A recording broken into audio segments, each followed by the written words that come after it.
When we last left our heroes, they'd just fled from an ancient red dragon attack, and after renting a cart, they were now on the road north of the burning city, heading towards the capital of the kingdom. However, they wanted to make a quick stop along the way to check out something that they had seen on their map.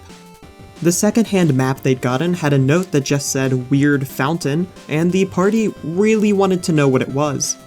After a few days of uneventful travel, they journeyed off of the road into the woods, and as it was beginning to get dark, they arrived at a small clearing. In the center was a large hexagonal fountain, and each side of the pillar in the center had a Roman numeral, numbering 1 through 6. "I've got an idea." Edith threw her pet rat Hansel into the fountain, and he immediately disintegrated on impact with the water. "That usually works."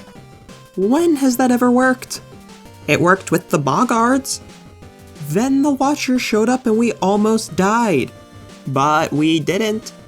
"You can say that about literally everything you've ever done, because you're currently alive." "Exactly. I've never made a mistake before in my life." "Can we please focus?"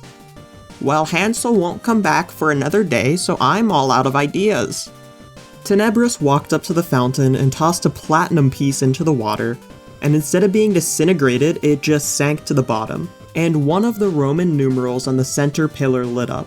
The party quickly threw 5 more coins into the water, and as the final number lit up, they saw the water all drain out of the fountain. Then, the center pillar opened up, revealing a small deck of cards resting inside of a cherrywood box. "I've heard of this before. It's the deck of many Tarasques. Wait, no, that doesn't sound right. Deck of many things, that's it. We choose how many cards we want to draw, then are magically required to draw that many, and every card has some wild magical effect." Edith walked up to the deck and drew 1 card. The card depicted a nebula in the sea of stars, and at the bottom she saw that it was named The Fates. This card gave Edith the ability to re-spin the fabric of reality to reverse any event, even in the past, and there's no limit for how long she can hold on to it before using the effect. Gang decided that he wanted to roll the dice too, and so he drew 1 card from the deck, which ended up also being the Fates. Next up for drawing a singular card was Jay, who drew a card that depicted a destroyed estate, and at the bottom he saw that it was named Ruin. Immediately, all of his non-magical gear disintegrated, leaving him with no weapons, money, or gear. Well, that could have gone better. "Edith, can I have that magic dagger you found back in the graveyard? If we run into anything on the road, I'd like to have a weapon." Edith gave Jay the dagger, and since Tenebris didn't want to draw any cards from the deck, it seemed that their trip to the fountain was over. Until Gang decided to activate his card and reverse his decision to draw his card from the deck, meaning that he could then draw more cards again. Before anyone could stop him, he ran up to the deck and decided to draw 4 cards.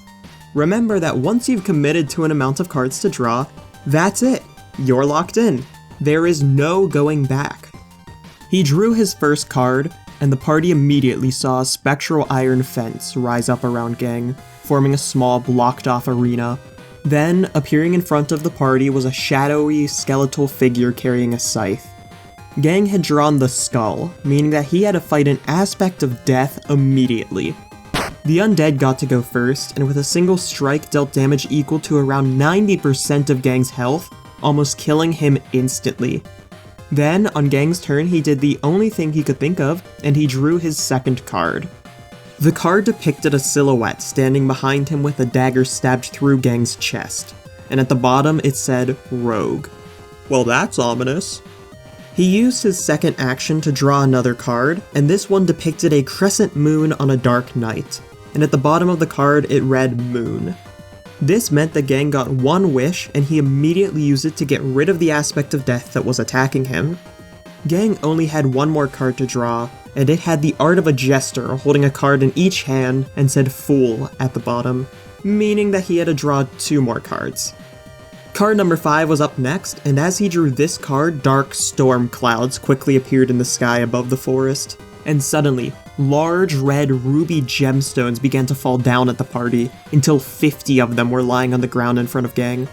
After a quick glance, the party was able to determine that the gems were worth about 1,000 silver pieces each. I call dibs. What? No, I drew the card, so I get them. I don't see that anywhere in the dibs rulebook. Now it was time for Gang's last card draw, and he drew a card that was completely blank, and at the bottom was written only one word: void. Gang's soul was then ripped out of his body and trapped in an object somewhere else in the world, and Gang's corpse dropped to the ground in front of the party. They were stunned for a second, then Jay went over and poked it slightly. Gang? Gang, are you alright? See? Look what happens when you violate International Dibs Protocol. Before Jay could respond, Edith got out her bedroll and immediately went to sleep. Jay and Tenebris quickly buried their dead friend, then went to sleep for the night as well. While the party was sleeping, Tenebris had a familiar dream. He was floating in an endless expanse of pitch-black void, lit by millions of stars, and in front of him was a gargantuan black serpent with white lines running across its body. This was Consalion, the serpent god of the astral sea that Tenebris worshipped. This dream was initially similar to the one he'd had a long time ago, except this time there were less stars in the sky, and there were large bright red streaks of blood cutting through the darkness. After a second, he realized that the blood was pouring out of multiple enormous wounds across Consalion's body. Tenebris quickly woke up in a cold sweat afterward. And I feel like I should explain a little bit of his backstory now because it's about to become pretty important for the story. Tenebris never had much of a family in his life, and upon turning 18 and getting kicked out of the orphanage, he had to quickly become adept at smuggling and thieving in order to stay alive. He spent years barely scraping by with the skills he had, until one night he had a dream of Consalion. In this dream he met two other people, a human man with long black hair named Volrin, and a buff dwarven woman named Lysha. Tenebris immediately felt a deep connection to these two, as if he'd known them his entire life. However, there was a purpose to this dream, because Consalion told the three of them to go to the island, and gave each of them the gift of a magical weapon. Tenebris woke up from the dream, thinking that it was odd but planning to ignore it, until he saw that the magical longsword was resting on the floor in front of his bed. It was at that moment that he realized that the dream was real, and that he needed to go find out what Consalion wanted. Back to the present time, as Tenebris lay on the ground in the dark forest, he knew that something had gone wrong. Consalion was injured, and he needed to find the others and figure out what to do.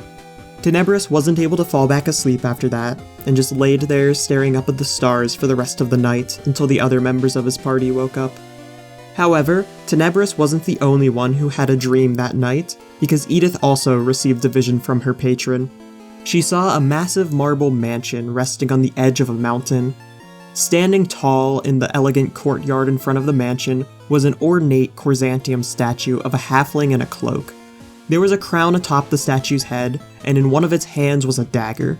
There was occasionally a drip of frozen water off of the edge of the blade that looked like blood, and the water evaporated before it hit the ground. In the morning, the party continued their journey, and as it was beginning to get dark, they arrived outside of the city of Silverwick. A massive city towering up into the sky, seemingly built by people who just kept adding extra floors to every single building, instead of constructing new ones. It was a chaotic mess of bridges, elevators, and ladders, with the locations seeming to get more fancy and expensive the further up you went, and floating above the city itself was a large airship. The party barely managed to make it a few minutes into the city when they found gallows in a small empty square on the ground floor of the city. There were 4 people hanging, and shoddily painted on a sign above them were the words, "Criminals will be punished." Initially, the party thought nothing of it, and were going to keep searching for a tavern to rest for the night, when suddenly Tenebris stopped dead in his tracks. He recognized one of the bodies up there. It was Lysha, the dwarf that had been in the first dream with Consalion.